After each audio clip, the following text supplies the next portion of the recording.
Bismillahirrahmanirrahim. Assalamualaikum warahmatullahi wabarakatuh. Waalaikumsalam.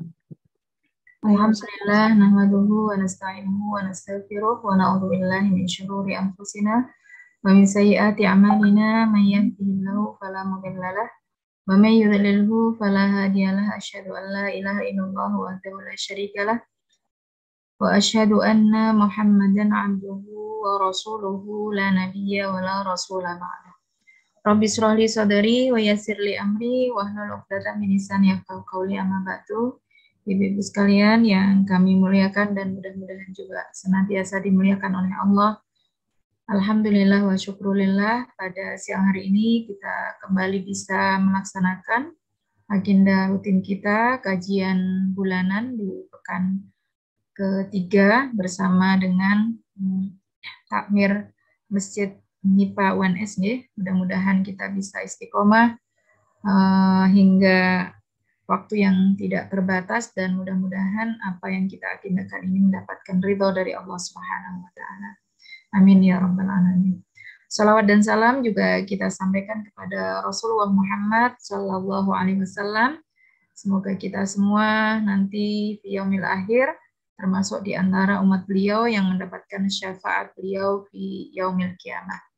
Amin ya rabbal alamin. Ibu-ibu sekalian yang kami muliakan, ya, untuk kali ini kita akan lanjutkan tema tentang fikih rumah tangga, ya.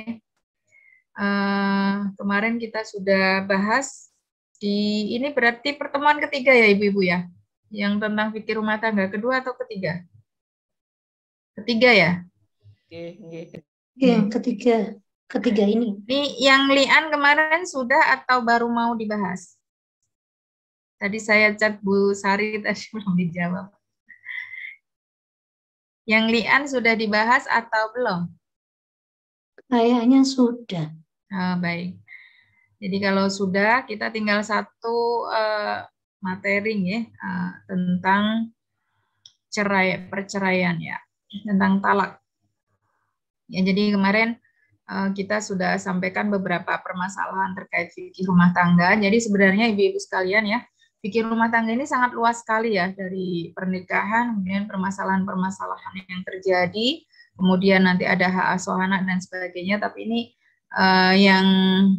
yang cukup mendesak untuk kami sampaikan itu adalah permasalahan-permasalahan yang ada di dalam rumah tangga kita yang kaitannya dengan hukum. Khawatirnya kalau ini tidak disampaikan, ada beberapa kasus ya, kejadian-kejadian yang sebenarnya itu ada hukumnya dalam syariat, ada konsekuensinya, tapi karena ketidaktahuan itu dianggap sebagai suatu hal yang lumrah terjadi begitu ya. Nah, itu khawatirnya sampai pada pelanggaran terhadap syariat Allah. Dan kemarin kita sudah sampaikan beberapa permasalahan ya, dari ada nusyus, ada syikok, ada dihar, ada talak, ada ila, begitu ya. Nah, ini tinggal permasalahan yang terakhir yaitu tentang talak. Gitu ya. Karena untuk proses sampai kepada perceraian atau pemutusan hubungan suami istri, ini sebagai seorang muslim tidak boleh memutuskannya dengan sembarangan, harus melalui proses ya yang sudah diatur oleh syariat, sehingga ketika itu harus terjadi perceraian itu sudah sesuai langkah-langkah yang ditempuh, dan insya Allah ada banyak kebaikan untuk itu ya. Tapi kalau perceraian itu diputuskan hanya karena emosi saat atau permasalahan yang sebenarnya masih bisa di mediasi dan sebagainya.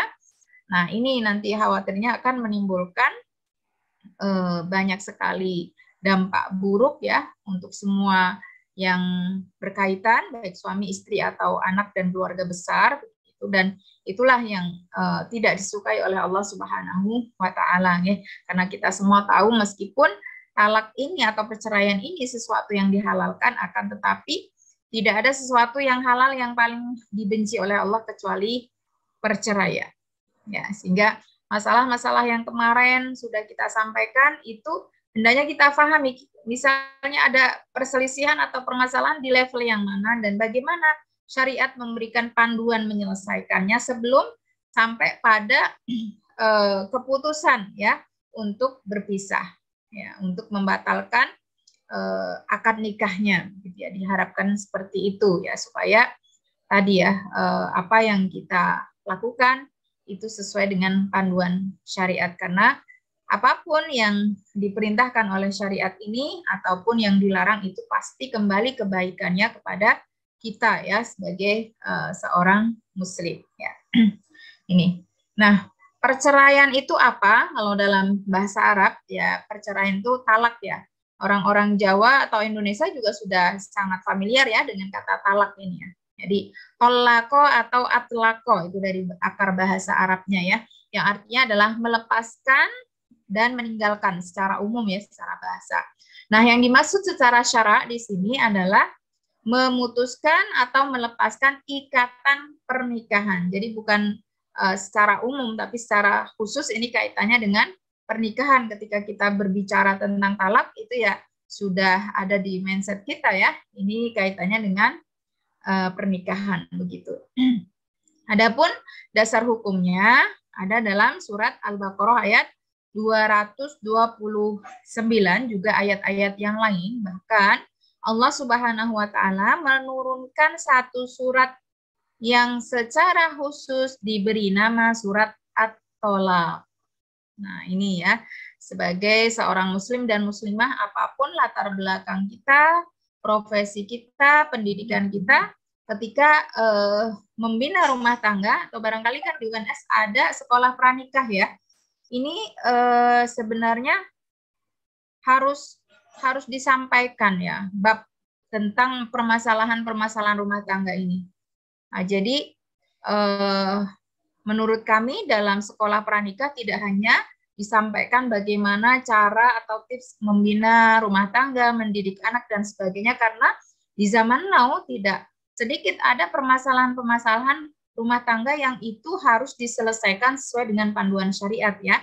Jadi materi ini juga sangat penting untuk menjadi salah satu kurikulum sekolah pranikah gitu ya. Adapun yang sudah menikah ya mudah-mudahan juga mempelajari ini ya, karena ilmu-ilmu tentang seperti ini wajib dipelajari apapun latar belakang kita ya, pendidikan kita dan profesi kita. Ini termasuk kaitannya dengan fikih muamalah ya, usariyah ya, fikih yang kaitannya muamalah dengan keluarga gitu ya. Nah, ini ada dalam surat Al-Baqarah ayat 229 di mana Allah Subhanahu wa taala berfirman, at-tolaqu marratani.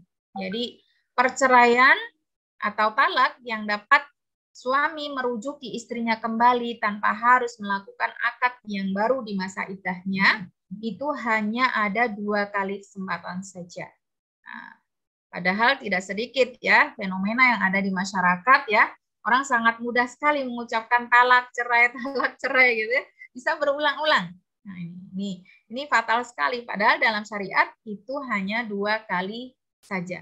Nah, surat ini juga, ayat ini juga ibu-ibu diturunkan ya oleh Allah Subhanahu wa taala untuk membatasi ya, membatasi hak daripada suami untuk menjatuhkan talak kepada istrinya agar tidak menganggap ini sebuah perkataan yang biasa saja ya, yang main-main saja, dan tentunya ini kaitannya juga dengan menjaga perasaan sang istri, di mana memang dahulu di masa jahiliyah begitu ya, itu tidak sedikit para suami yang kalau lagi berkehendak ya dirujuk ya, kalau nggak berkehendak dicerai, dirujuk lagi, cerai lagi begitu ya. Tentunya ini sangat membuat tidak nyaman ya hati seorang istri begitu. Dan kita semua tahu dari berbagai hadis yang disampaikan oleh Rasulullah SAW, demikian juga ayat-ayat di dalam Al-Quran yang kaitannya akhlak, itu bisa kita simpulkan bahwa Islam ini sangat amat menghormati perasaan orang lain. Ya, menghormati perasaan orang lain, sehingga ada adab meminta izin, adab bertamu, adab bermajlis, ya. Kemudian juga adab berbicara, ya, tidak boleh berbisik-bisik, itu kan karena menghormati perasaan. Begitu juga dalam hubungan rumah tangga, gitu ya. Jadi di sini suami hanya memiliki kesempatan 2 kali saja. Jika kesempatan 2 kali ini sudah digunakan, maka suami harus tegas memberikan keputusan. Fa imsakum bima'ruf au tasrihun bi ihsan. Ya, kesempatan yang ketiga harus betul-betul matang dipikirkan, ya, apakah akan tetap menahan dengan tidak menceraikan ya istri tersebut, dengan catatan harus setelah itu memperlakukannya dengan ma'ruf ya, dengan baik, au tasrihum bi ihsan, atau kalau toh memang keputusannya itu untuk dilepas atau dicerai, itu juga dengan cara yang baik. Dan Masya Allah ya, ketika Allah Subhanahu wa Ta'ala berbicara tentang perceraian, itu tidak lain, ada yang perlu kita garis bawahi, harus dilakukan secara ma'ruf dan ihsan. Ma'ruf itu yang diperintahkan, maka kita perlu belajar fikih rumah tangga ini, gitu ya. Diperintahkan oleh Allah, baik sifatnya wajib ataupun anjuran, ya. Ini adalah ma'ruf. Nah, ihsan ini berbuat baik semuanya dilakukan hanya karena Allah Subhanahu wa Ta'ala, ya, bukan karena yang lain, ya. Wala yahilu lakum an ta'khudhu mimma ataitumuhunna syai'an illa ayyakhafa alla yuqima hududallah. Dan apabila suami memutuskan untuk menceraikan istrinya, maka tidak dihalalkan baginya ya untuk menarik kembali pemberiannya, Ibu-ibu ya. Nah, ini Masya Allah ya, tidak boleh menarik kembali apa yang sudah diberikan kepadanya saat si wanita ini masih berstatus sebagai istrinya. Nah, kecuali apabila keduanya khawatir ya, tidak akan dapat menjalankan hukum-hukum Allah. Apabila misalnya pemberian-pemberian tersebut ke depannya berefek tidak baik antara keduanya, gitu ya. Fa in khiftum alla yuqima hududallah fala junaha 'alaihima fi maftadat bihi. Nah, jika keduanya takut ya, jika tetap bertahan itu tidak mampu lagi menunaikan apa-apa yang menjadi hak dan kewajiban masing-masing, maka dalam kondisi ini seorang istri meskipun suami tidak menjatuhkan talaknya itu bisa menggugat cerai suaminya dengan memberikan sebagian apa yang telah pernah diberikan oleh suaminya sebagai mahar ya, atau kalau dalam dulu ya prosesi nikah itu ada namanya iwat ya, ada sigot taklik, nah seperti itu ya, diberikan gitu ya. Tilka hududullah fala ta'taduha. Nah, ini merupakan aturan-aturan Allah dan kamu tidak boleh melampauinya, tidak boleh melanggarnya. Gitu ya. Nah, jadi memang untuk masalah perceraian itu prosesnya ya, kemudian aturan-aturannya sudah ditetapkan oleh Allah Subhanahu wa Ta'ala, dan di akhir ayat ini Allah memberikan ancaman ya, wa may yata'adda hududallah, siapa yang melampaui dan melanggar syariat Allah, aturan Allah, faulaika humudz zalimun, sungguh mereka itu adalah orang-orang yang zalim gitu ya. Nah, di antaranya pelanggaran itu dilakukan bisa jadi ya karena itu ya berulang kali mengucapkan cerai ya, kemudian sebenarnya sudah di luar masa iddah tapi rujuk tanpa nikah kembali, nah itu zina itu ya nanti hukumnya. Kemudian kalau istri mungkin dia menggugat cerai tapi dia tidak mau ya menyerahkan sebagian apa yang menjadi hak suaminya ya, terus berupa iwat tadi ya. Nah di sini ini hukum-hukum yang ditetapkan oleh Allah Subhanahu wa Ta'ala yang tidak diperbolehkan untuk dilanggar. Nah, siapa melanggar ini ada punishment dari Allah ya, termasuk dalam golongan orang-orang yang zalim. Maka dari ayat ini juga para ulama memberikan batasan-batasan yang kaitannya dengan adab, etika ya saat akan terjadi perceraian. Untuk menjatuhkan talak ya bagi suami dan istri harus memperhatikan adab-adab berikut. Nah, ini kaitannya dengan kesopanan ya, kaitannya dengan juga etika, kaitannya juga dengan tradisi yang baik ya, harus diperhatikan supaya ketika menikah itu dilakukan dengan cara yang baik. Nah, kalau terpaksa harus berpisah juga harus dilakukan dengan cara yang baik, itu yang diinginkan oleh Islam ya. Adab yang pertama adalah harus mempertimbangkan kebaikan bersama saat hendak menjatuhkan talak. Jadi di sini tidak boleh lagi egois ya. Misalnya hanya untuk kebaikan suami saja ya. Padahal sudah ada anak-anak, ada keluarga besar, itu harus dipertimbangkan keduanya gitu ya. Kemudian juga yang kedua, ya keputusan talak atau cerai itu sebaiknya dipikirkan berdua antara suami istri dengan penuh kesadaran dan mempertimbangkan pandangan para penengah dari kedua belah pihak. Sehingga talak ini nanti diputuskan setelah adanya mediasi, gitu ya, mediasi yang difasilitasi atau yang dimediatori ya oleh kedua keluarga, begitu ya. Hendaknya ini tidak main-main dan proses ini harus ditempuh begitu.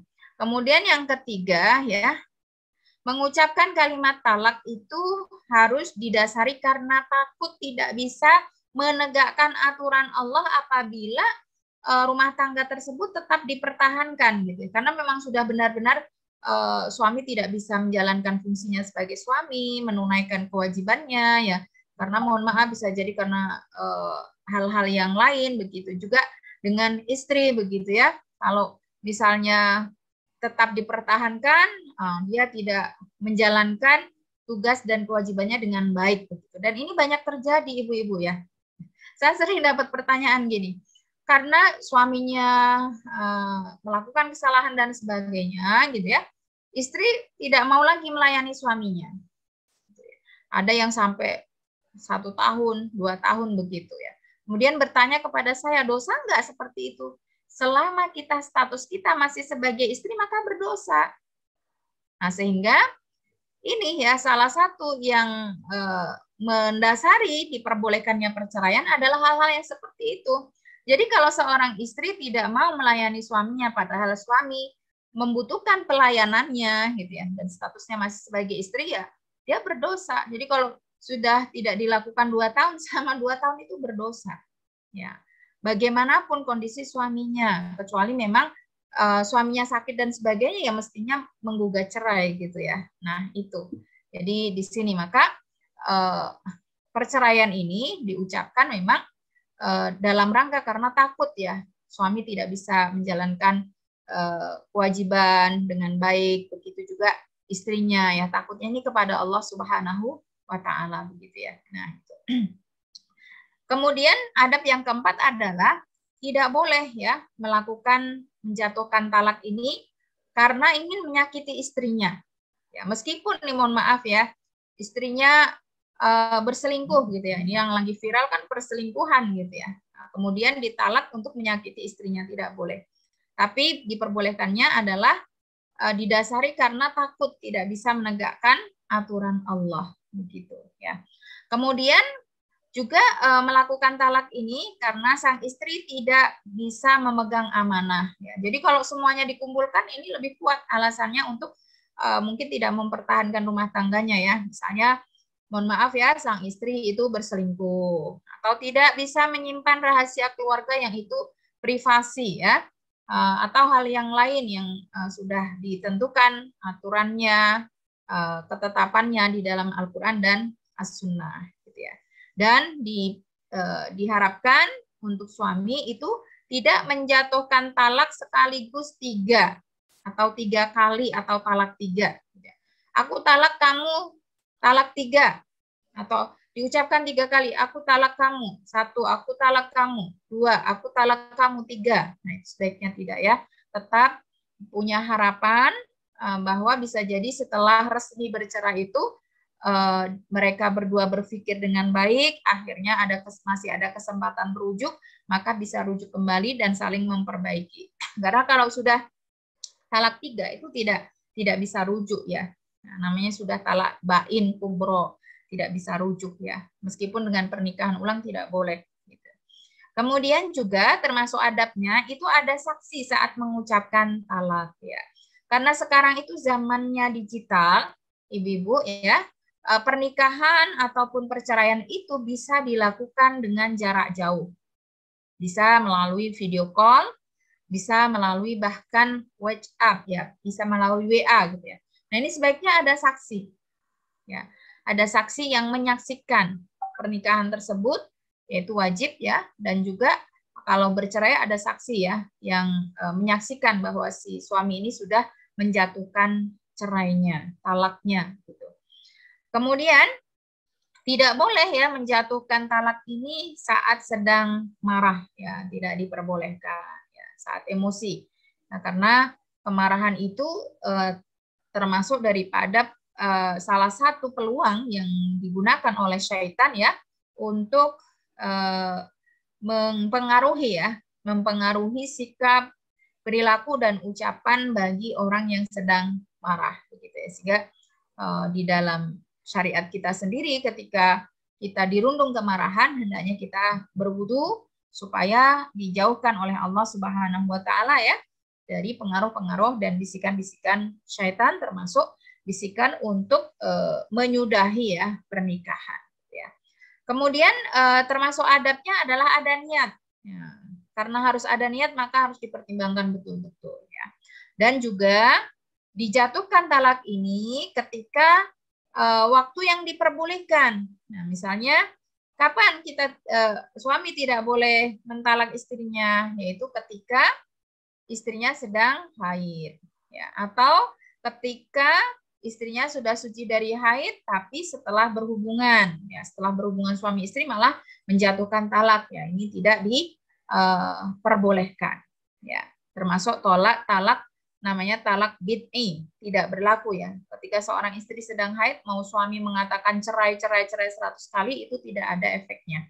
Karena yang seperti itu tidak sah talaknya ya.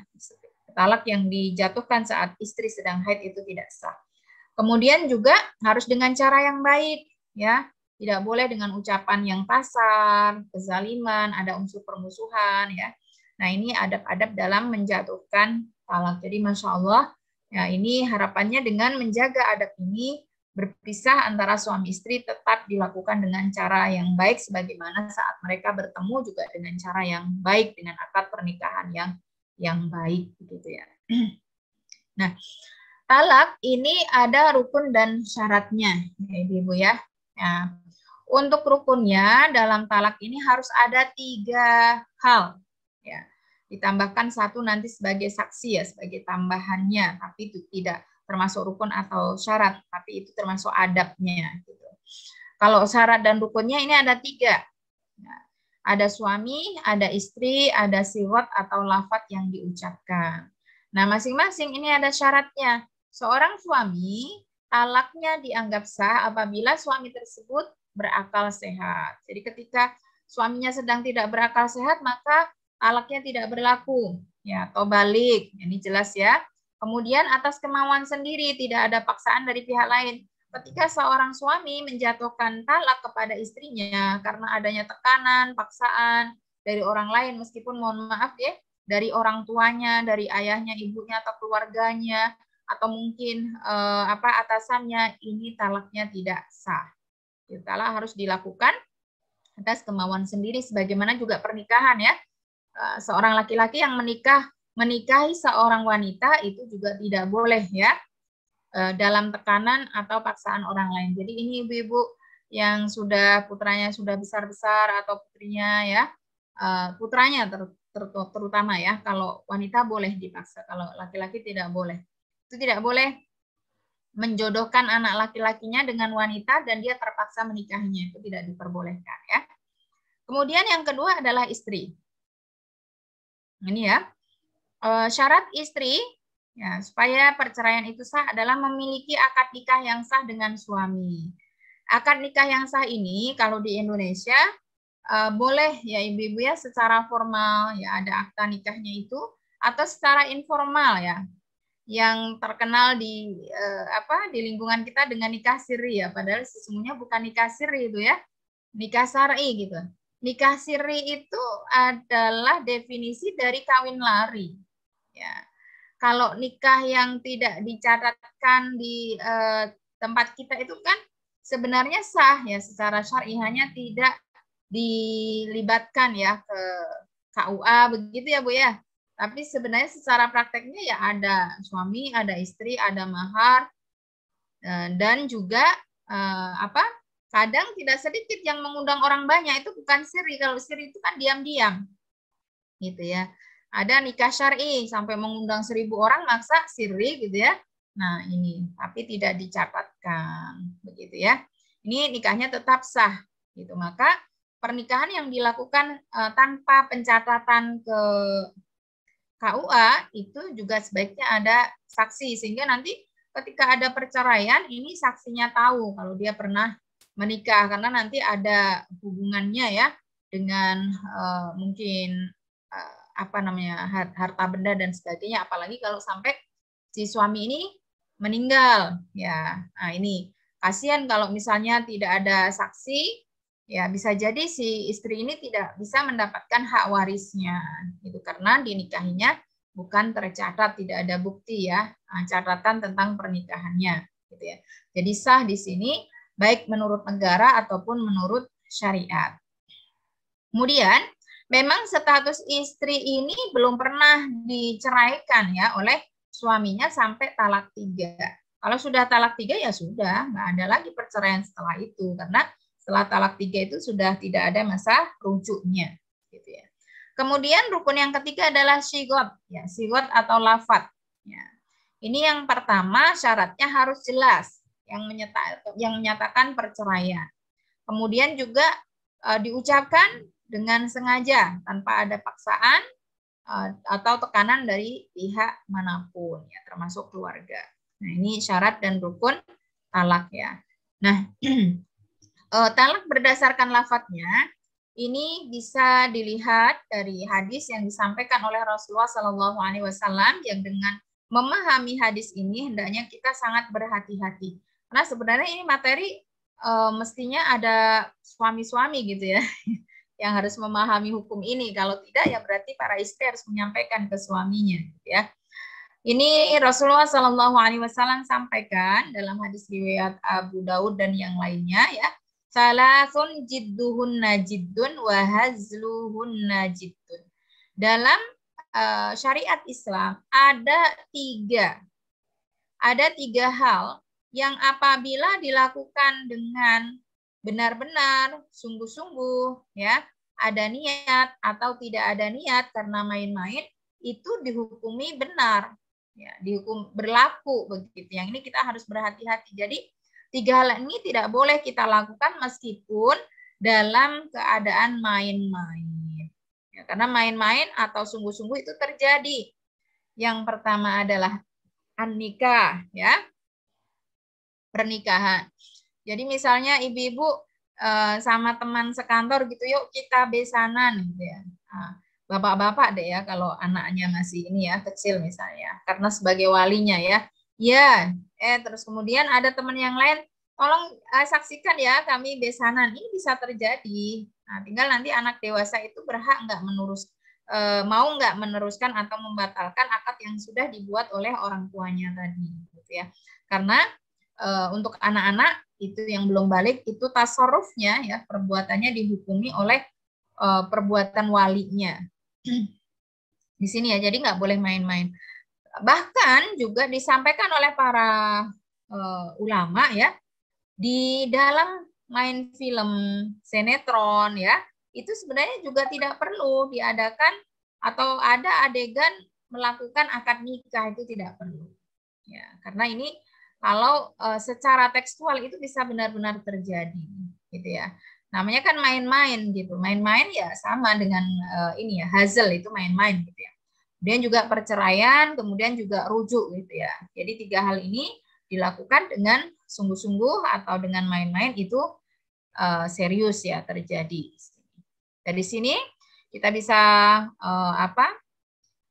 kita bisa sampaikan bahwa secara lafaz itu talak itu dibagi menjadi 2. Yang pertama disebut dengan lafaz sorih ya. Sorih itu maknanya jelas ya. Jelas, lugas begitu ya. Lugas begitu. Ya, ada kata cerai, ada kata talak gitu. Misalnya aku cerai kamu, aku talak kamu. Nah, ini kalau dengan perkataan dan redaksi seperti itu ibu-ibu ya, talak tersebut terjadi atau jatuh ya. Meskipun suami mengatakannya dengan niat atau tanpa ada niat menceraikan istrinya. Nah, ini kan fatal ya, ini harus berhati-hati. Tidak boleh sembarangan mengucapkan kata talak atau cerai karena ada niat atau tidak. Kalau bahasanya itu lugas ya jelas itu terjadi perceraian sebagaimana disampaikan oleh Rasulullah tadi ya dalam hadis di atas. Adapun yang kedua ya secara lafadznya disebut dengan lafadz kinayah. Kinayah itu kata-kata yang tidak secara langsung dan jelas mengandung perceraian tapi secara makna iya gitu ya. Misalnya seorang suami bilang gitu ya, pulang saja kamu ke rumah orang tuamu gitu ya. Nah, ini bisa mengandung dua arti. Kalau secara dohir ya, itu kan pulang itu ya pulang gitu ya. Tapi kalau secara ini bisa dimaknai dengan makna cerai. Jadi suami ingin memulangkan si istri kepada keluarganya. Maka untuk yang jenis lafaz seperti ini, talak dianggap jatuh apabila ada niat. Ya, kalau tidak ada niat, maka tidak atau belum dianggap jatuh talak. Ya. Berbeda dengan yang nomor 1 tadi ya, yang sorry tadi, yang jelas tadi, mau ada niat atau enggak, kalau jelas ada kata-kata cerai dan talak, itu bisa jatuh. Gitu. Ya. Kemudian, yang kedua, macam talak yang kedua itu berdasarkan waktu. Ya. Berdasarkan waktunya, perceraian atau talak ini ada 3 macam. Yang pertama disebut dengan tolak munjazah. Nah, munjazah ini jatuh saat itu juga ya, saat diniatkan itu juga gitu ya. Misalkan seorang suami bilang anti tolik gitu ya. Kamu aku ceraikan gitu. Tidak ada syarat lain-lain, tidak ada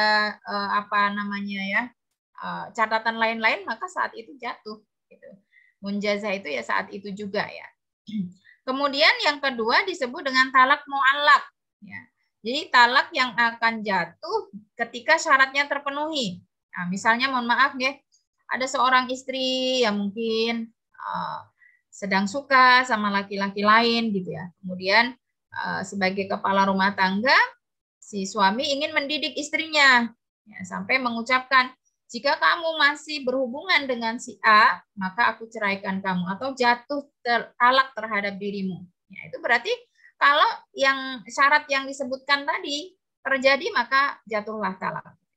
Kalau kamu masih pergi sama si A, si B gitu ya, maka jatuh talak saya. Nah, gitu ya. Jadi ada namanya takliknya, tergantung pada syarat yang disebutkan.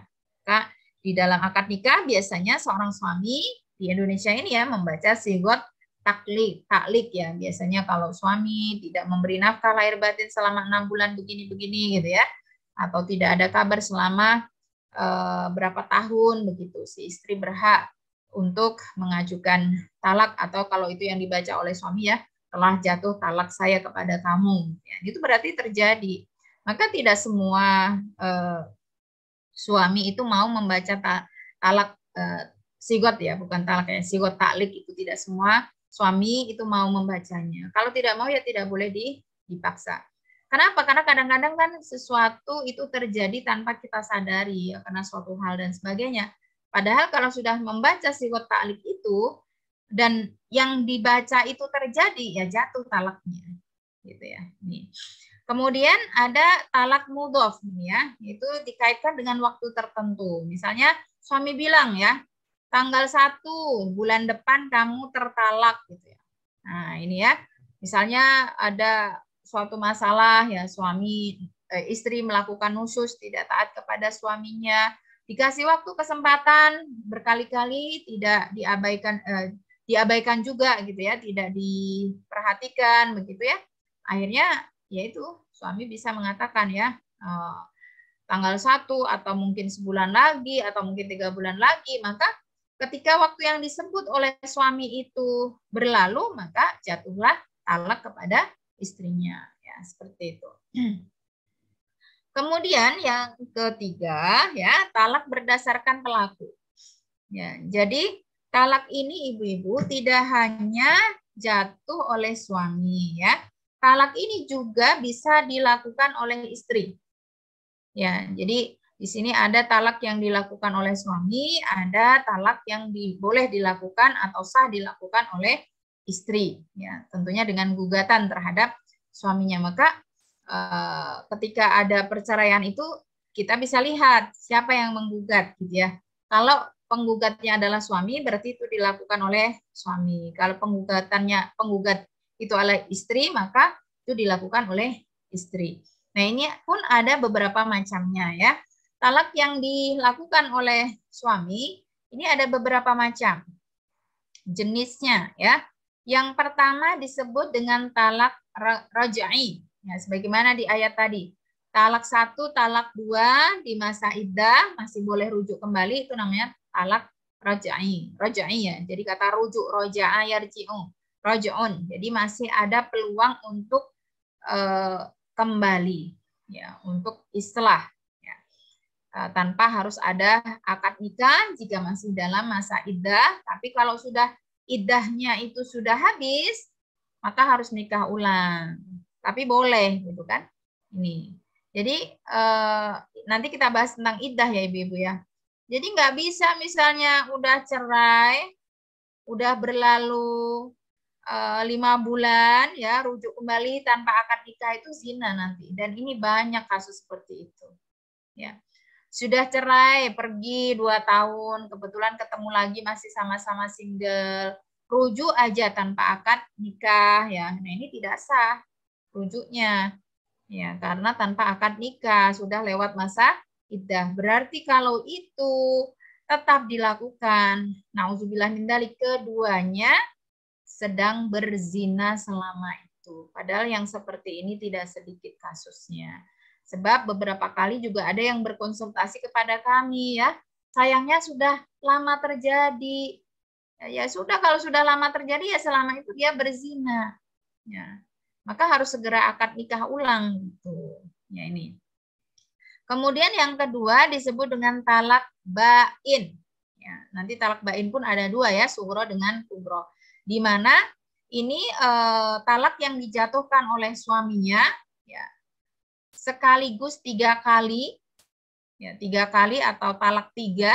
Nah ini suami istri tidak boleh rujuk kembali kecuali si istri sudah menikah dengan orang lain, lalu menjalani pernikahannya secara normal. Pernikahannya bukan nikah muhalil ya, ini juga tidak boleh direkayasa ya. Karena suami pengen banget rujuk, ya direkayasa supaya istri menikah dengan orang lain secara etok-etokan ya, rekayasa begitu, dan suami setelah akad nikah segera menceraikan istrinya, apalagi kalau belum disentuh itu kan nggak ada iddah gitu ya, langsung boleh menikah dengan mantan suaminya yang dulu begitu. Ini tidak diperbolehkan. Jadi semua harus terjadi alami. Ya, syaratnya agar si suami yang telah mentalak 3 istrinya itu bisa rujuk kembali ya setelah si istri atau mantan istri ini menikah dengan laki-laki lain secara alami tanpa ada rekayasa, kemudian qadarullah bercerai, ya kemudian kok masih ada kesempatan suami istri yang dulu itu ingin memperbaiki hubungan masing-masing ya setelah berjalannya waktu, ini diperbolehkan. Tapi kalau sudah diniatkan dari awal itu tidak diperbolehkan. Maka tadi seorang suami sebelum menjatuhkan talak harus betul-betul menjaga adabnya supaya tidak terjadi penyesalan ya. Saking emosi langsung talak 3. Padahal kalau sudah talak 3 ini nggak boleh rujuk ya. Selamanya sampai si istri nikah dengan orang lain dan bercerai dari orang tersebut. Kemudian yang ketiga adalah talak sunni. Ya, talak sunni itu yang disyariatkan. Ya, jadi ketika suami menceraikan istrinya atau menjatuhkan talak kepada istri saat istri sudah suci dari haid dan belum melakukan hubungan badan. Nah, ini disebut dengan talak sunni. Yang seperti inilah yang diharapkan oleh Islam saat suami menjatuhkan talak kepada istrinya. Maka nanti lawannya talak bid'i. Kalau bid'i itu yang dibuat-buat karena tidak berlaku, yaitu ketika suami menjatuhkan talak kepada istrinya saat istrinya masih haid. Nah, ini merupakan pembelaan dari Al-Qur'an, dari Allah Subhanahu wa taala, juga Rasulullah Shallallahu alaihi wasallam terhadap hak-hak wanita. Karena kita semua tahu ya, ketika dalam kondisi haid itu kan emosi kita tidak terkontrol dengan baik ya, tidak balance gitu ya. Emosi dan emosional kita ya, itu cenderung labil begitu, sehingga tidak diperkenankan begitu. Dan ini terbukti dalam sejarah ya, saat Abdullah bin Umar, putra Umar bin Khattab itu menceraikan istrinya ketika istri tersebut sedang haid. Kemudian Umar bin Khattab ini mengkonsultasikan kepada Rasulullah Shallallahu alaihi wasallam gitu ya. Kemudian Rasulullah menyampaikan beberapa langkah yang harus dilakukan oleh Umar, disampaikan kepada putranya. Perintahkan kepada putramu Abdullah ya untuk tidak mengucapkan hal itu lagi. Kalau dia pengen benar-benar menceraikan istrinya, tunggu saat istri tersebut sudah benar-benar selesai dari haid, dan jangan disetubuhi dulu gitu ya, kan nggak sopan habis berhubungan langsung dicerai gitu ya. Jadi kalau mau ya saat suci dan belum melakukan hubungan badan ya. Ini karena kan bisa jadi saat haid dia nggak suka sama istrinya ya. Kenapa istrinya nggak bersih, males, marah-marah terus gitu ya.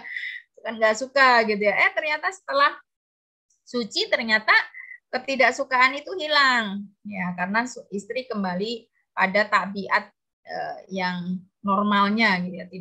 Tidak sedang sakit saat haid itu apa pun namanya? Des minor ya, tidak sedang selain des minor itu apa ya? Saya lupa. PMS. Apa Bu? PMS bukan? Ya, PMS ya, tidak sedang PMS ya. Seperti itu. Nah, ini Islam ini sangat luar biasa ya, menjaga perasaan setiap manusia. Jadi, kalau kamu mau menceraikan ya tunggu saat dia tidak lagi haid ya. Bisa jadikan apa-apa yang nggak kamu suka itu karena sedang haid itu muncul gitu ya. Setelah tidak haid kan tidak muncul lagi ini ya. Kemudian talak bain, talak yang tidak bisa rujuk ini ada dua Ibu-ibu ya. Yang pertama disebut dengan talak bain sugro ya. Ini adalah talak 1 atau talak 2 yang terjadi dan sudah lewat masa iddahnya. Dinamakan bain sugro. Sugro itu kan kecil, tidak bisa rujuk ya, kecuali dengan akad nikah gitu ya.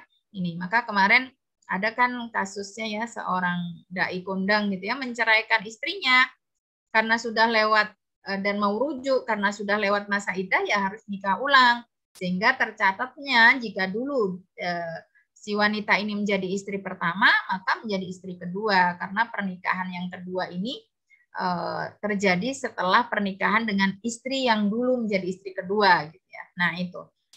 Jadi bain sugro itu tidak bisa rujuk kecuali dengan akad nikah yang baru.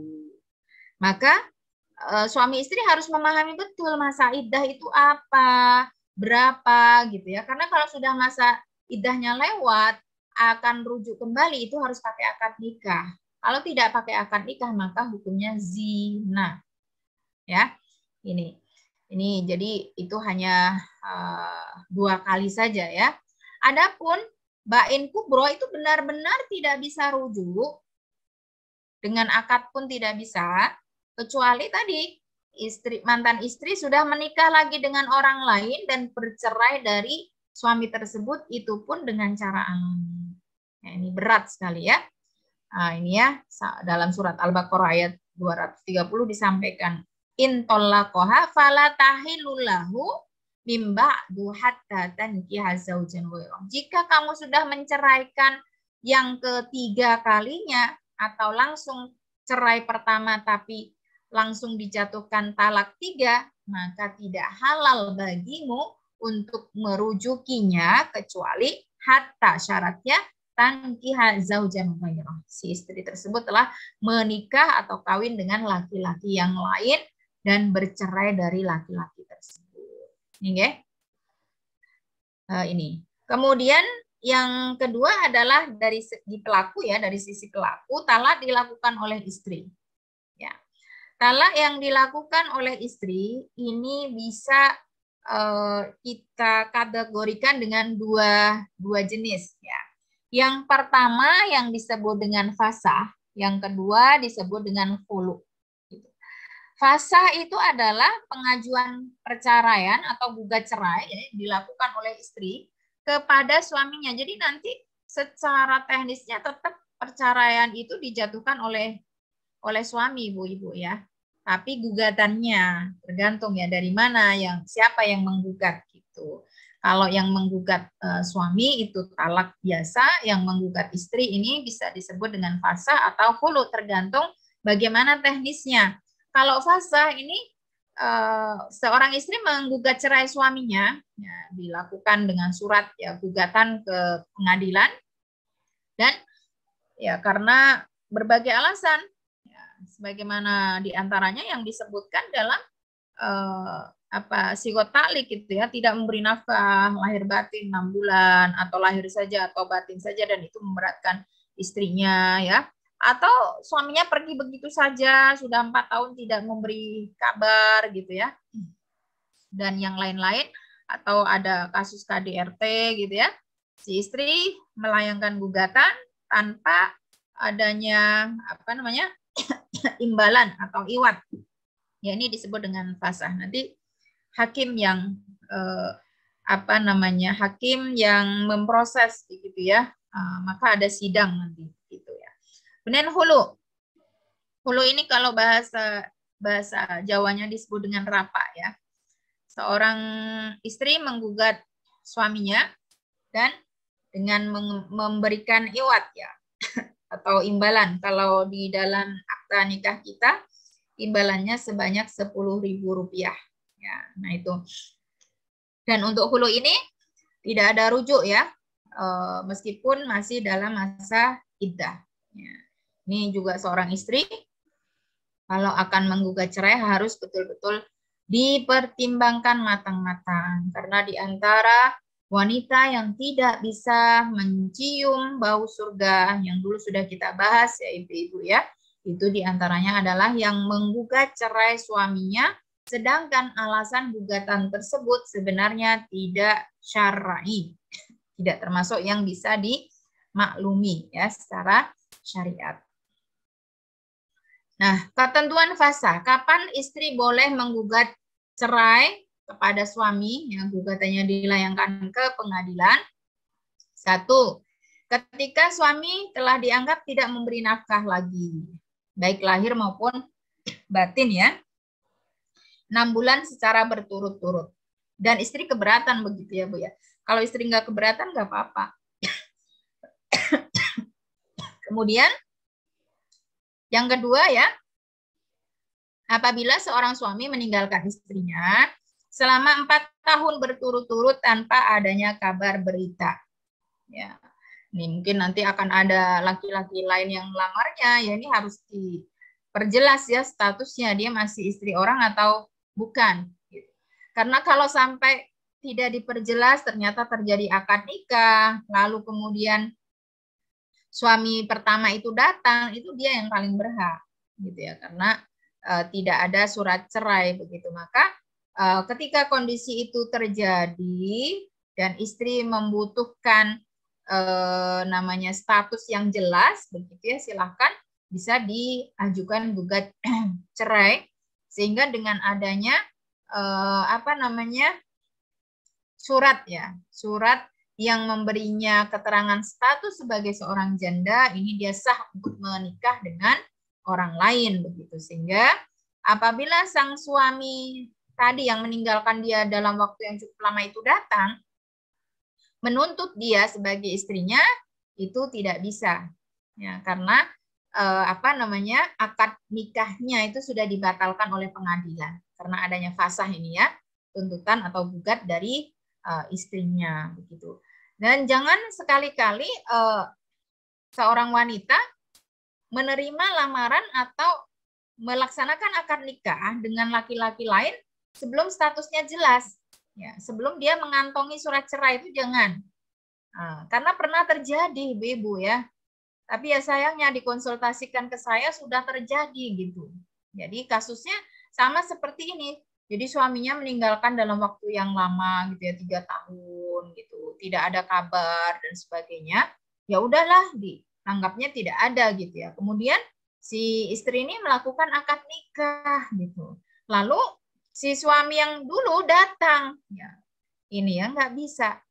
Karena dia masih mengantongi akad nikah, akte nikah gitu ya. Jadi untuk memutuskan menikah dengan orang lain, seorang wanita harus memiliki keterangan statusnya sudah tidak dalam ikatan pernikahan dengan siapapun, gitu ya. Dan mestinya kalau itu sebuah pernikahan yang resmi, ya, mestinya pihak yang terlibat untuk mencatat pernikahan tersebut akan memeriksa ya berkas-berkas tersebut. Gitu. Tapi kan ini tidak berlaku pada pernikahan siri, ya. Nah, kalau pernikahan siri kan nggak diperiksa sampai di situ. Nah ini fatal ini nanti akibatnya, gitu. Nanti bisa berselisih siapa yang berhak ini, suami yang mana gitu kan. Nah, ya. Kemudian yang ketiga, fasa bisa digugatkan oleh seorang istri ya apabila si suami ini dianggap tidak melunasi mas kawin atau mahar yang telah disebutkan ya dalam akad nikah. Karena di dalam Islam itu mahar boleh dibayar secara tunai, boleh secara cicil, itu boleh ya ibu-ibu ya, gitu. Tapi kan pernikahan yang berkah itu yang ringan ya maharnya. Tapi sebenarnya boleh-boleh saja, misalnya 100 juta dicicil selama 10 bulan, ya silahkan aja, boleh sebenarnya sah-sah saja. Dan ternyata kok tidak dilunasi sampai pada batas waktu yang ditentukan tersebut, boleh ya bagi istri untuk menggugat fasah kepada suaminya. Kemudian suami melakukan KDRT ya, menganiaya, menghina ataupun yang lainnya, mengancam keselamatannya ya. Ini diperbolehkan ya seorang istri menggugat cerai tanpa harus membayar imbalan dan mengembalikan mahar yang sudah diberikan gitu ya. Terus bagaimana talak ketika sedang marah? Ini kan sering terjadi gitu ya. Nah, padahal Rasulullah Shallallahu Alaihi Wasallam sampaikan dalam hadis beliau, la tolaqa wala itaq ya, la tolaqa wala itaqa fi ighlaqin. Tidak sah perceraian atau talak atau pembebasan budak yang dilakukan ketika hati dan akal seseorang sedang tertutup ya, atau ini bahasa majasnya dari marah dan emosi yang tidak terkendali. Nah, dari hadis ini, ibu-ibu sekalian yang kami muliakan ya, ada 3 kondisi seseorang ketika sedang marah. Kondisi yang pertama, ini pada umumnya, orang marah itu kan wajar. Dan biasanya kalau marahnya itu wajar saja, itu tetap dia sadar 100% ya, tidak berefek apapun begitu ya. Nah, itu ketika dia menjatuhkan talak atau cerai, maka tidak ada perbedaan antar ulama bahwa talak atau cerainya itu sah jatuh. Karena memang dia masih dalam kondisi normal, senormal-normalnya, hanya dia emosi saja atau marah saja gitu ya. Kemudian kondisi kedua juga sama ya. Dia marah ya, sampai tidak, yang tadinya mungkin tidak mencegah pelakunya ya untuk bisa berpikir jernih atau membayangkan maksud dan tujuan, artinya ya tetap sadar begitu ya, tapi dalam keadaan emosi begitu ya. Emosinya tapi tidak sampai membuat tidak sadar lah begitu ya. Nah, ini mirip dengan kondisi pertama tapi levelnya lebih tinggi lagi. Ini tetap talaknya jatuh ya. Ini karena dia masih bisa berpikir jernih begitu ya. Ini. Kemudian yang ketiga, kalau ini kayaknya jarang ya ibu-ibu ya kondisi yang ketiga ini ya, marah sampai dia itu lupa, nggak sadar ya. Mohon maaf, kadang itu ada kan orang marah seperti orang kerasukan, itu terjadi gitu. Maka itu harus berhati-hati. Kenapa kita kalau marah segera ambil air wudhu? Karena marah itu dari syaitan, dan syaitan itu bisa mendorong seseorang, membisikkan seorang dalam pikirannya hal-hal yang negatif, hal-hal perbuatan-perbuatan yang merugikan dirinya ataupun orang lain ya. Nah, ini dalam kondisi seperti ini dalam kitab Zadul Ma'ad disampaikan bahwa talaknya tidak jatuh. Ya, talaknya atau cerai yang dilayangkan itu tidak jatuh karena hati dan akalnya sedang tertutup ya, tidak sadar. Nih. Dan kadang-kadang kan ada juga ya salah satu yang disampaikan oleh para ulama dalam bab tentang sihir gitu ya. Salah satu efek sihir itu bisa memisahkan suami istri. Ya, sehingga tidak sedikit juga orang yang ingin memisahkan suami istri itu datang ke dukun yang dibantu oleh jin untuk bisa berpisah dari pasangannya ya. Nah, ini dibuat apa dan bagaimana sehingga mereka berselisih dan berpisah ya. Kalau itu karena guna-guna ya, tidak sadar, maka perceraiannya atau talaknya tidak dihukum misah. Okay. Kemudian tadi kita sampaikan ya bahwa ketika seorang wanita berpisah dengan suaminya, apakah itu pisah cerai atau pisah mati, itu harus ada iddah. Nah, ada iddah. Ya. Nah, iddah ini apa? Ya, sering ya ibu-ibu dengar kata iddah ya. Iddah kalau dalam bahasa Arab itu dari kata iddah. Aiddu itu ahsu ya. Asoyuh si menghitung atau perhitungan. Jadi sebuah masa gitu ya. Nah, di sini dalam pembahasan fikih disampaikan bahwa iddah itu adalah masa di mana seorang wanita harus menunggu atau menanti ya untuk tidak menikah dengan laki-laki lain ya sampai pada waktu yang sudah ditentukan, karena nanti akan ada banyak sekali macam-macam masa iddah gitu ya. Nah, ini juga dilakukan ya untuk mengetahui apakah dia hamil atau tidak, atau memang itu ta'abbud dia sebagai bentuk ketaatan dia atas perintah Allah Subhanahu wa taala. Bagi mereka yang kehilangan suami, maka masa iddah ini merupakan masa berkabung atau berduka ya, berduka atas suami yang meninggalkannya begitu ya. Sehingga dari sinilah kita bisa mengambil hikmah kenapa Islam itu mensyariatkan iddah, dan iddah ini hanya berlaku bagi istri atau perempuan, tidak berlaku pada suami. Nah, jangankan meninggal dunia ya ibu-ibu ya, istri masih hidup, suami itu boleh menikah dengan laki-laki lain, tapi tidak dengan perempuan. Gitu ya. Nah, ini untuk memastikan apakah wanita tersebut hamil atau tidak. Kemudian yang kedua, untuk menghindari ketidakjelasan garis keturunan. Ya, kalau misalnya dia segera menikah dan ternyata sudah hamil, nah ini kan repot gitu. Ini anaknya siapa? Anaknya mantan suaminya atau suaminya yang baru gitu ya. Juga yang ketiga, ini yang paling mulia dari hikmah disyariatkannya iddah itu memang untuk menunjukkan betapa pernikahan itu sesuatu yang agung. Sesuatu yang mulia yang harus dihormati, sehingga seorang wanita tidak begitu saja setelah pisah dengan suaminya lalu dia dengan mudahnya ya ke lain hati gitu ya, menerima laki-laki lain gitu. Nah, ini. Kemudian juga iddah ini sebenarnya kan ketika di masa iddah yang itu perceraian hidup, itu masa untuk berpikir antar kedua belah pihak suami istri apakah mereka benar-benar akan berpisah atau akan memperbaiki satu sama lain. Yaitu di masa iddah itu sebenarnya statusnya masih sama suami istri. Ya. Ini. Tapi ada batasan waktunya. Kemudian juga ketika seorang istri sedang hamil, karena masa iddah ini seorang istri masih seorang wanita masih berstatus istri dan berhak mendapatkan mut'ah ya, mendapatkan nafkah yang sama, sehingga kalau dia dalam keadaan hamil maka janin ini tetap terpenuhi nafkahnya oleh suami ya, meski wanita tersebut sudah diceraikan.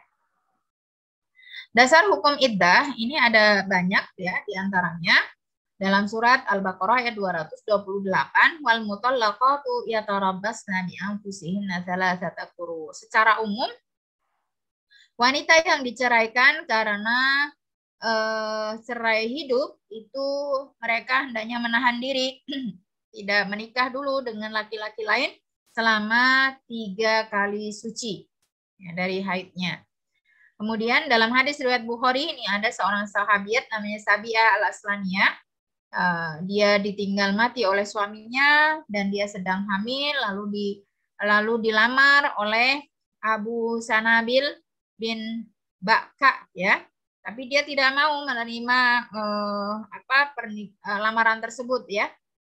Lalu dia datang kepada Rasulullah SAW dan Rasulullah mengizinkan dia untuk menikah, ya, setelah melahirkan anaknya 10 hari setelah suaminya meninggal. Jadi sehingga di sini bisa kita ambil kesimpulan bahwa wanita yang sedang hamil dan suaminya meninggal dunia itu tidak boleh menikah sebelum melahirkan anaknya, gitu ya. Nah, di sini ada beberapa macam iddahnya, Ibu-ibu. Yang pertama kita bahas dulu adalah iddah karena suami meninggal dunia. Jadi perceraian itu ada cerai hidup, ada cerai mati. Meskipun karena kematian, tidak selamanya seorang istri itu membawa nama suami. Artinya suaminya sudah meninggal setahun yang lalu masih aja disebut atau dipanggil dengan Bu Ahmad, begitu tidak, ya. Kalau sudah masa iddahnya habis, dia kembali harus menyandangkan nama aslinya. Tidak lagi membawa nama suaminya. Karena itu ketika masa iddahnya sudah lewat, itu berarti sudah menjadi mantan suami. Meskipun karena meninggal dunia. Nah, ini ya. Ini maka ada cerai hidup, ada cerai mati. Ya. Untuk cerai mati ini ketika istri dalam keadaan hamil sampai melahirkan. Jadi meskipun nih suaminya meninggal dunia, ya, 3 hari setelah suaminya meninggal itu dia melahirkan, ya udah, ya, hari keempat dia sudah boleh menikah dengan laki-laki lain. Ini yang terjadi pada Sabi'ah al-Aslamiyah, ya, 10 hari setelah suaminya meninggal itu dia melahirkan dan ada laki-laki yang melamarnya, maka Rasulullah mengizinkan untuk menikah dia, gitu, ya. Kemudian kalau tidak hamil, maka masa iddahnya adalah 4 bulan 10 hari. Selama 4 bulan 10 hari ini, seorang wanita yang ditinggal mati oleh suaminya tidak diperkenankan menerima lamaran apalagi melangsungkan akad nikah dengan laki-laki yang lain. Nah, ini berdasarkan pada ayat dan hadis yang ada, ya. Dalam surat At-Tolak ayat 4, ya. Kalau tadi yang disebut di awal secara umum kan ayat 1-nya. Ini ayat 4-nya, ya. Wa ulatul ahmali ajaluhunna ayyadhna hamlahunna. Bagi wanita yang hamil, apakah itu cerai hidup atau mati, maka masa menunggunya adalah setelah dia melahirkan. Ya, ini cerai hidup atau mati, ya. Nah, itu boleh setelah melahirkan menikah dengan laki-laki lain. Dan ini tadi sudah saya sampaikan, ya, hadis riwayat Bukhari Muslim, ya, Sabi'ah al-Aslamiyah itu dia dalam keadaan nifas setelah meninggal suaminya beberapa malam sebelumnya, maka Rasulullah mengizinkannya untuk menikah, gitu ya. Adapun yang tidak hamil, masa iddah bagi wanita yang ditinggal mati suaminya adalah 4 bulan 10 hari. Kalau di dalam fikih bilangan itu tidak berlaku ijtihad ataupun takwil, ya, karena jelas tidak bisa digeser. Kurang sehari pun nggak boleh. Harus benar-benar tepat 4 bulan 10 hari. Ini disebutkan oleh Allah dalam surat Al-Baqarah ayat 234. Walladzina yutawaffawna minkum wa yadaruna azwajan yatarabbasna bi anfusihinna arba'ata ashhurin wa asra. Ya. Kenapa 4 bulan 10 hari ini? Hikmahnya banyak sekali, ya. Untuk memastikan rahimnya kosong.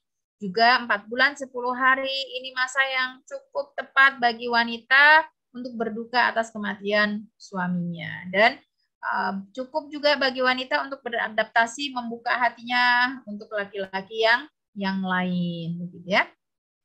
Fa'idza balagna ajalahunna. Dan kalau sudah habis masa waktu tersebut, yaitu 4 bulan 10 hari, fala junaha alaikum fima fa'alna fi anfusihinna bil ma'ruf. Tidak mengapa, ya, kalian ingin menikahnya asal dengan cara yang baik. Kan juga tidak sopan suaminya baru meninggal langsung menikah, begitu, ya, padahal keluarga suaminya masih berduka.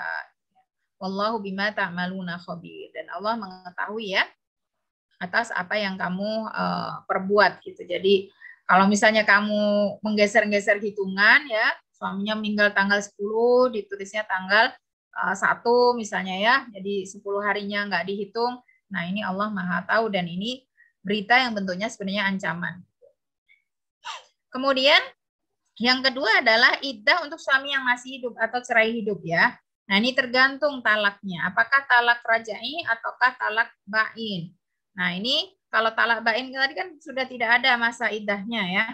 Kalau rajai 1 kali saja, 1 kali haid ya. Rajai ini tergantung. Nah di sini ada beberapa macamnya. Ketika istri sedang haid, ada 4 ya. Sedang haid, tidak haid, hamil atau istihadah. Yang pertama, ketika sedang haid, maka ketika masih haid, bukan sedang haid ya, masih produktif, masih memiliki haid, bercerai dari suaminya, baik itu cerai yang masih rujuk ya ini ya, masih roj'i ya, itu adalah harus menunggu 4 kali suci.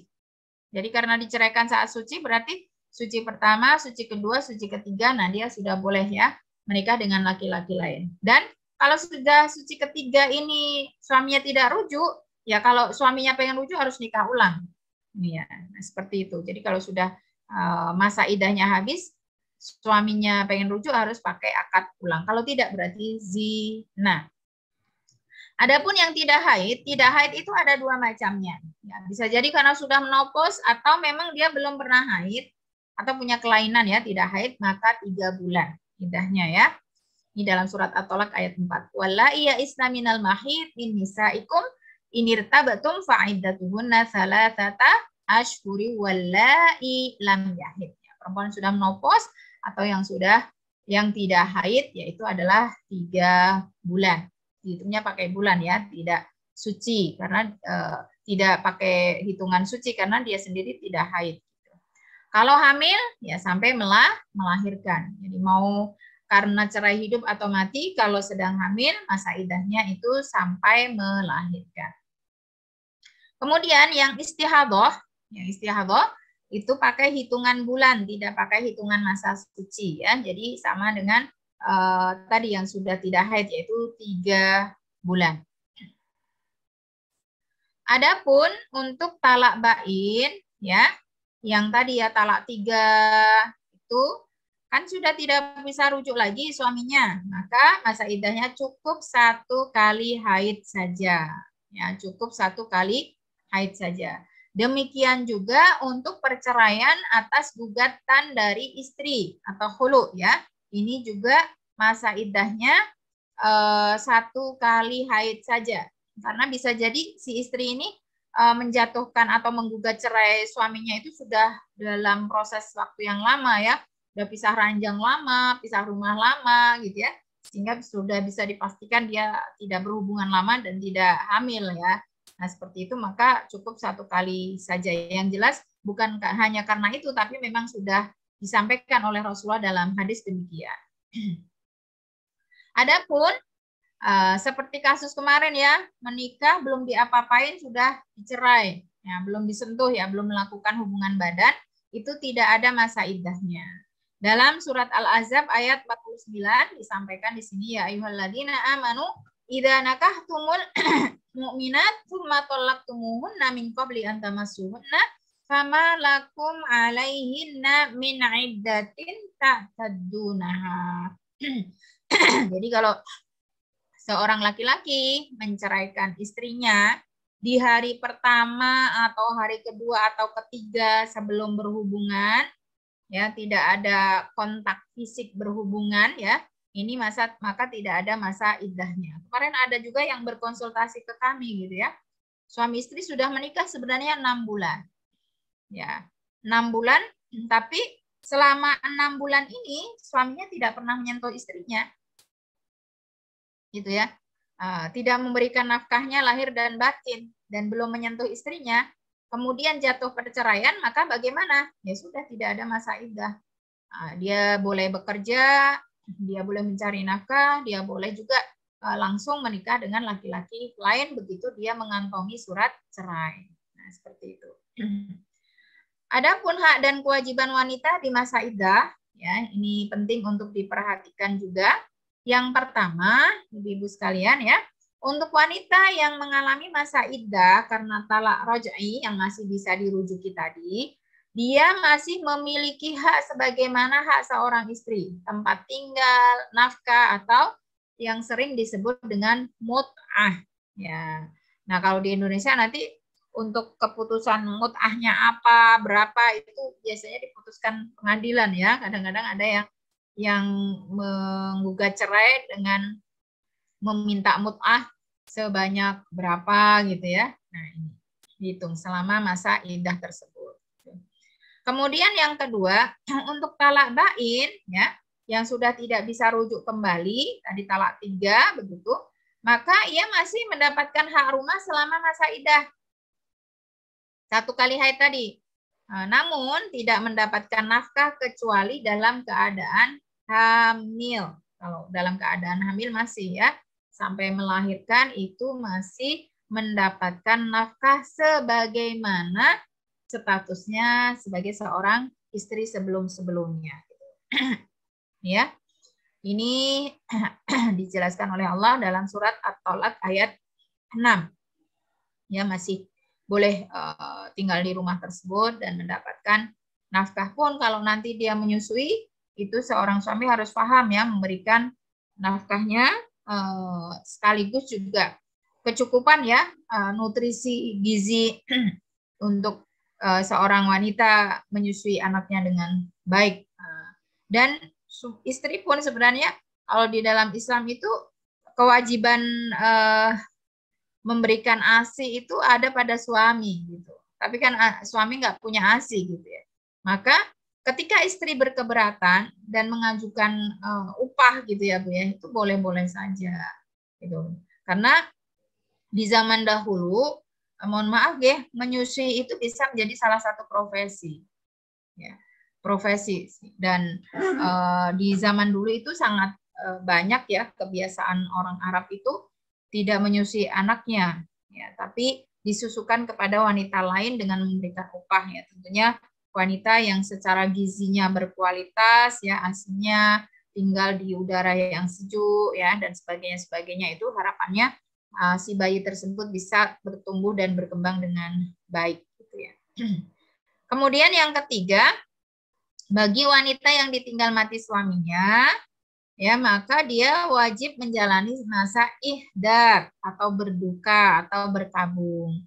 Di mana di masa iddahnya ini, yaitu 4 bulan 10 hari ini, dia tidak boleh berhias diri, tidak boleh memakai harum-haruman, mewangi-wangian, dan juga tidak boleh keluar rumah dari rumah di mana suaminya meninggal, kecuali untuk keperluan yang darurat.